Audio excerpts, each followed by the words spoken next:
کے پاس زیادہ تر علماء کے پاس کمانے کا موقع نہیں ہوتا ہی نہیں ہے. یہ اس دین کے لیے بڑی قربانی ہے. غیر مسلموں میں اس کا تصور نہیں ہے. میں دیکھتا ہوں مدرسوں میں کئی کتابیں پڑھانے والے بڑے بڑے قابل بہت تھوڑی تنخواہوں پہ گزارا کر رہے ہیں. تو جب وہ دین کے کام کے لیے اپنے آپ کو وقف کرتے ہیں تو ان کے پاس پھر کمانے کا موقع نہیں ہوتا. تو ایسے لوگوں کو تلاش کر کے ان کے ساتھ تعاون کرنا تاکہ یہ دین کی خدمت میں مشغول رہیں اور ان کی توجہ کمانے کی طرف نہ جائے, یہ بھی کس کی ذمہ داری ہے؟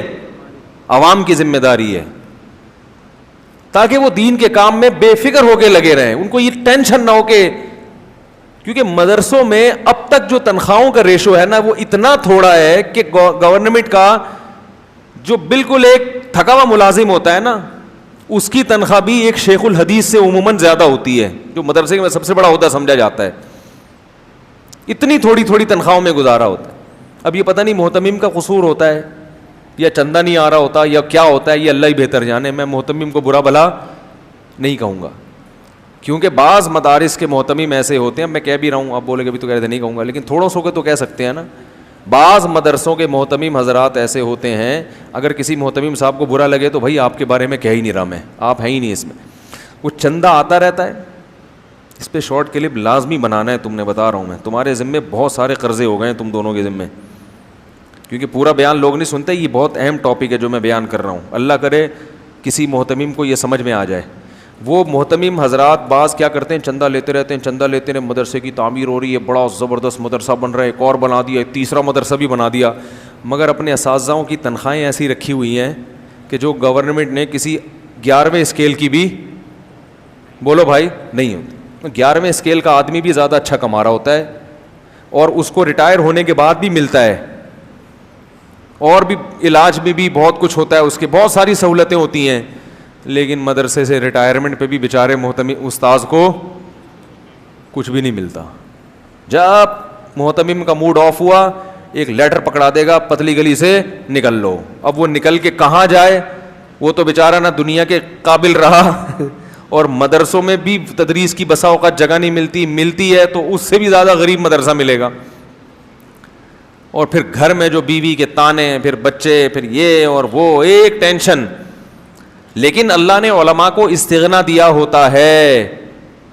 جو علماء غربت میں زندگی گزارتے ہیں وہ کبھی اپنی گھر کی باتیں لوگوں کے سامنے وہ کبھی بھی ہاتھ نہیں پھیلاتے. تو ایسے غریب علماء کو زکوٰۃ بھی دے سکتے ہیں, لیکن ہدیہ کا نام دے کے, کیونکہ وہ عزت دار آدمی زکوٰۃ قبول.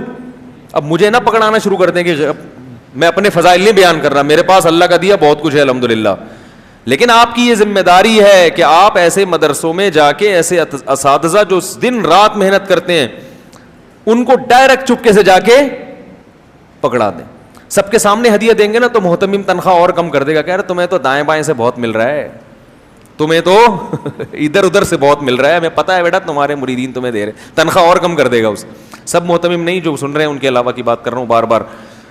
تو محتمم کی بھی ذمہ داری ہے, جو مدرسوں کے ناظم ہوتے ہیں وہ اپنے استاذوں کو اچھی تنخواہیں دیں, معیاری دیں, اور اگر کسی استاذ کو سال کے درمیان میں نکالا ہے تو اسے چند ماہ کی تنخواہ دیں تاکہ جب تک اسے دوسری جگہ نہیں ملتی وہ اپنے پاؤں پہ کھڑا رہے. تو بعض دفعہ ہوتا ہے نہیں بنتی, آپس میں علیحدگی کرنی پڑتی ہے, مجبوری ہو جاتی ہے, تو اس مجبوری میں بھی اس کا خیال کرنا ضروری ہے کہ بھائی کک آؤٹ تو کیا ہے لیکن کہاں جائے گا, یہ کچھ کوئی ڈگری شگری تو ہے نہیں. ادھر ملٹی نیشنل کمپنیوں سے کسی کو نکالو 10 کمپنی اور کھڑی ہوئی ہوتی ہیں, اس کا اتنا اچھا وہ ریکارڈ تیار ہو چکا ہوتا ہے. مدرسے کا ریکارڈ کہ 20 سال اس نے قدوری پڑھائی ہے, کوئی ریکارڈ نہیں ہے. یہ 18 سال سے یہ بخاری پڑھا رہے ہیں, اس ریکارڈ کو کوئی ریکارڈ سمجھتا ہی نہیں ہے الا ماشاء اللہ. تو